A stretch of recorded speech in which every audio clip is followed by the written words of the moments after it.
नमस्कार विद्यार्थी मित्रांनो, आज आपण इयत्ता 7वी मराठी बालभारती यामधील पाठ क्रमांक 13 अनामवीरा या पाठाचा स्वाध्याय बघणार आहोत। बघूया पहिला प्रश्न। प्रश्न क्रमांक 1, कवींनी असे का म्हटले असावे असे तुम्हाला वाटते? बघा आता या ठिकाणी अ, आ आणि ई या तीन प्रकारच्या ओळी दिलेल्या आहेत। अ दिलेला आहे, स्तंभ तिथे ना कुणी बांधला पेटली न वात। दुसरी ओळ आहे, जडावयास्तव संसारातून उठून या जाशी। आणि तिसरा आहे, सफल जाहले तुझेच हे रे तुझेच बलिदान। आता कवींनी हे असे का म्हटले असावे असे तुम्हाला वाटते? या प्रश्नाचे उत्तर आपल्याला या प्रकारे लिहिता येईल। बघूया, पहिला आहे, स्तंभ तिथे ना कुणी बांधला पेटली न वात। असे कवींनी का म्हटले असावे? तर याचं उत्तर आहे या प्रकारे, देशाच्या रक्षणासाठी प्राण देणारे सैनिक लोकांना अपरिचित असतात। लोकांना प्रत्येकाचे नावेही माहीत नसतात।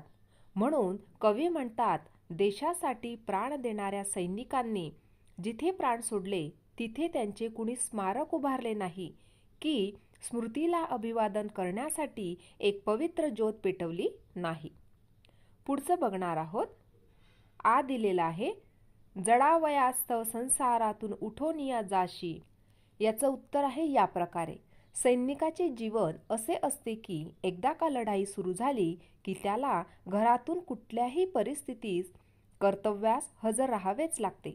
शिवाय पुन्हा कधी घरी परतणार याची शाश्वती नसते। म्हणून लढाईच्या अग्निकुंडात जळण्यासाठी तू संसाराचा त्याग करून तत्परतेने जातोस असे कवीने म्हटले आहे। तिसरं बघणार आहोत। ई दिलेला आहे यातील या प्रकारे, सफल जाहले तुझेच हे रे तुझेच बलिदान। असे कवींनी का म्हटले असावे? तर याचं उत्तर आहे या प्रकारे, कवी म्हणतात की या सैनिकाला प्रसिद्धीची गरज नसतेच। देशासाठी लढणे व लढता लढता वीरमरण पत्करणे हेच सैनिकाचे व्रत आहे। म्हणून तुझे हे बलिदान सफलच आहे असे कवींनी म्हटले आहे। पुढचा प्रश्न बघणार आहोत। प्रश्न क्रमांक 2, खालील आकृती पूर्ण करा। बघा आता या ठिकाणी आपल्याला ही आकृती पूर्ण करायची आहे। देशासाठी प्राणार्पण केलेला सैनिक अनाम राहिला आहे असे कवींना वाटते, याची कारणे लिहा। बघा आता या प्रकारे आपण त्याची कारणे लिहू शकतो। पहिलं, अनाम वीरांचे कुणी स्मारक उभारले नाही। दुसरं, त्याच्या स्मरणार्थ कुणी दिवा लावला नाही। तिसरं, जनसेवा करूनही कुणाची भावना उधाणली नाही। आणि पुढचं, रियासतीवर त्याचे नाव कोरले नाही किंवा कुणा शाहिराने डफाबरोबर त्याची यशोगाथा गायली नाही। पुढचा प्रश्न बघणार आहोत। प्रश्न क्रमांक 3, खालील जोड्या जुळवा। या ठिकाणी अ गट आणि ब गट दिलेले आहे। आपल्याला या प्रकारे त्यांच्या जोड्या जुळवायच्या आहे। पहिलं, धगधगत्या समराच्या ज्वाला, याची जोडी आहे महाभयंकर युद्ध। दुसरं, मरणामध्ये विलीन, याची जोडी आहे शांतपणे मरण स्वीकारणे। तिसरं, ना भय ना आशा, याचं उत्तर आहे निर्भयपणे मनात कोणतीही आसक्ती न ठेवता। आणि चौथा आहे, नच उधाणले भाव, याची जोडी आहे भावना व्यक्त न करणे। पुढचा प्रश्न बघणार आहोत। प्रश्न क्रमांक 4, खालील शब्दांचा तुम्हाला समजलेला अर्थ लिहा। पहिला आहे अनामवीरा। बघा, अनामवीरा म्हणजे काय? तर ज्या वीरांच्या कर्तबगारीची दखल कुणीही घेतली नाही, अज्ञात वीर। दुसरं, जीवनांत म्हणजे जीवनाचा शेवट म्हणजेच मृत्यू। तिसरं, संध्येच्या रेषा म्हणजे संध्याकाळी जसा जसा सूर्यास्त होतो तशी क्षितिज रेषा धुसर होत जाते, त्यास संध्येच्या रेषा म्हणतात। चौथं, मृत्युंजय वीर म्हणजे मृत्यूवर विजय मिळवलेला वीर, असे त्यांचे अर्थ आहेत। पुढचा प्रश्न बघणार आहोत। लिहिते होऊया। तुम्ही कोण होणार हे ठरवा। त्या संबंधित खाली काही प्रश्न दिले आहेत, त्यावर विचार करा। त्या प्रश्नांची उत्तरे तयार करून त्यांचे सलग लेखन करा। बघा आता या ठिकाणी या प्रकारचा हा तक्ता दिलेला आहे. मी डॅश डॅश होणार. आता तुम्हाला जर डॉक्टर व्हायचं असेल तर तुम्ही लिहिणार मी डॉक्टर होणार. नंतर या संदर्भात आपल्याला हे जे 4 पॉईंट्स दिले आहे, तुम्ही डॉक्टर होण्यासाठी काय प्रयत्न करणार किंवा मी डॉक्टर होण्याबाबत माझ्या कुटुंबातील सदस्यांची काय मते आहेत किंवा मी डॉक्टर व्हायचे का ठरवले आहे किंवा मी डॉक्टर बनल्यानंतर भविष्यात काय करणार आहे, हे 4 पॉईंट्स पकडून तुम्हाला त्या संदर्भात लेखन करायचे आहे. बघा या प्रकारे आपण करू शकतो. मी लेखक होणार. बघा आता मी डॉक्टरचं एक्झाम्पल घेतलं होतं, उदाहरण घेतलेलं होतं.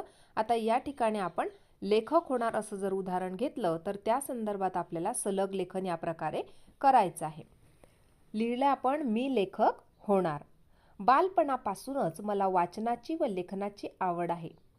डॉक्टर फक्त रुग्णांचे शरीर निरोगी ठेवतो, पण लेखन समाजाचे मन निरोगी ठेवतो. शिवाय आपला संसारही सांभाळता येतो आणि लेखनही करता येते. असे असूनही लेखकच अजरामर होतात. त्याच्या मृत्यूनंतर कितीही वर्षे लोटली तरी पुढच्या पिढ्या स्मरण ठेवतात. उदाहरणार्थ पु ल देशपांडे, कुसुमाग्रज या पुस्तकातील पाठांचे लेखक आजही आम्ही अभ्यासत आहोत. मी लेखक होणार. हे कुटुंबातील सदस्यांना सांगितले तर त्यांना नुसता आनंदच झाला नाही तर माझ्याबद्दल अभिमान वाटला. लेखक होण्यासाठी मी नोबेल पारितोषिक विजेत्या लेखकांचे आणि इतर राष्ट्रीय आंतरराष्ट्रीय कीर्तीच्या लेखकांचे साहित्य वाचून काढणार आहे. त्यांच्या विविध अनुभवांचा अभ्यास करून त्यांची शैलीही आत्मसात करणार आहे. मी लेखक झाल्यावर संपूर्ण जगभर प्रवास करीन. देववादी व दैववादी रूढींवर प्रखर हल्ले चढवून समाजातील अंधश्रद्धा दूर करीन. हे करताना कितीही संकटे कोसळली तरी डगमगणार नाही. प्रलोभनाला बळी पडणार नाही. लाचारी पत्करणारही नाही. मला नोबेल पारितोषिक मिळावे हे माझे स्वप्न आहे. अशा प्रकारे आपण या ठिकाणी मी लेखक होणार यावर सलग लेखन केलेले आहे. पुढचा प्रश्न बघणार आहोत. पुढचा प्रश्न दिलेला आहे, म्हणी ओळखूया. खालील वाक्ये वाचा. वाक्याच्या अर्थानुसार योग्य म्हण लिहा. पहिलं दिलं आहे, गणपतरावांकडे जोपर्यंत प्रतिष्ठेचे पद होते, धनसंपत्ती होती, तोपर्यंत त्यांच्याकडे येणाऱ्या पै पाहुण्यांचा राबता होता. जसे ते सेवानिवृत्त झाले तसा माणसांचा वावर कमी झाला आहे. म्हणतात ना, असतील शिते तर जमतील भूते. म्हणजे या ठिकाणी दिलेलं वाक्य वाचल्यानंतर आपल्याला त्या संदर्भात योग्य म्हण अशा प्रकारे लिहिता येईल. पहिली म्हण आहे, असतील शिते तर जमतील भूते. दुसरं वाक्य वाचणार आहोत. रेहानाची कंपॉस पेटी हरवली. तिने ती घरभर शोधली. शेजारी पाजारीही जाऊन पाहिले, पण कंपॉस पेटी कोठेच नव्हती. शेवटी ती रेहानाच्याच दप्तरात सापडली. म्हणतात ना, काखेत कडसा आणि गावाला वडसा. म्हणजे या ठिकाणी दुसरं जे वाक्य आहे या संदर्भातील योग्य म्हण आहे काखेत कडसा आणि गावाला वडसा. तिसरं, पावसात भिजणाऱ्या कावळ्याने ठरवले, पावसाळा संपला की घर बांधायचे. पावसाळा संपला पण इकडे तिकडे फिरण्यात तो विसरून गेला. पुन्हा पावसाळा आला. पावसात भिजताना त्याला आठवले की आपण घर बांधायचे ठरवले होते. म्हणतात ना, शेकली तेव्हा टेकली. अशा प्रकारे आपण ही म्हण लिहू शकतो. चौथं वाक्य आहे, फर्नांडिस खूप बुद्धिमान व प्रसंगावधानी म्हणून प्रख्यात होते. त्यांचा मुलगा फिलिप जसा जसा मोठा होऊ लागला तसे तसे त्याच्यात हे गुण दिसू लागले. गावात सगळे म्हणू लागले, बाळाचे पाय पाळण्यात दिसतात. पुढचा प्रश्न बघणार आहोत. वाचा व लिहा. खालील उतारा वाचा. विरामचिन्हांचा योग्य वापर करून उतारा पुन्हा लिहा. बघा आता या ठिकाणी या प्रकारे हा उतारा दिलेला आहे. आपण उतारा प्रथमतः वाचणार आहोत. मुलांनो, शाळेत तुम्हाला अनेक मित्र असतात. तुमची काळजी घेणारे, तुमचे आरोग्य जपणारे असे अनेक मित्र तुमच्या सभोवती आहेत. कोण बरे आहेत हे मित्र असा प्रश्न तुम्हाला निश्चितच पडेल.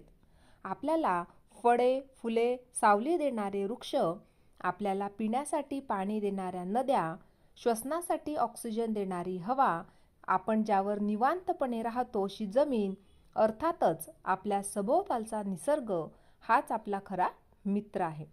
अशा प्रकारचा हा उतारा आहे. आता आपल्याला या ठिकाणी या दिलेल्या उतारात योग्य विरामचिन्हांचा वापर करायचा आहे व पुन्हा तो उतारा लिहायचा आहे. बघा, या प्रकारे आपण तो उतारा लिहिणार.